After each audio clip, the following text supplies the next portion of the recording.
Orege nĩ twacokereria tũgĩthiĩ na mbere nĩ atĩ andũ makĩria ma 378 a mĩena ĩtiganĩte kauntĩ-inĩ ya Garissa nĩ magũmĩirwo nĩ ngaragu ĩrĩa ĩthiĩte na mbere na kwĩhĩrĩria kauntĩ-inĩ 20. Mũrũgamĩrĩri wa rũhonge rwa Red Cross kauntĩ-inĩ ya Garissa Mohamed Dubo augĩte namba ya andũ arĩa magũmĩirwo nĩ ng'aragu kauntĩ-inĩ ĩyo yahota kuongerereka na njĩra nene mĩeri-inĩ tũrorete kumana na thĩna wa wagi wa mbura kwa ihinda rĩa mĩeri 5 rĩu.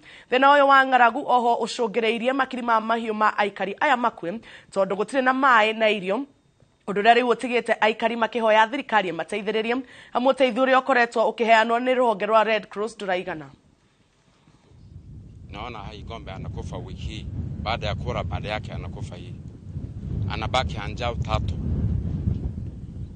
Mbuzi yangu anahama 180 wajea, haba 6 anabaki tu. If this rain fails in the October, November and December, that means a total population of 420,000 will be affected. That forms half of the total population of Garissa County. And it really needs serious interventions. Some of the serious interventions the county will need is to upscale in terms of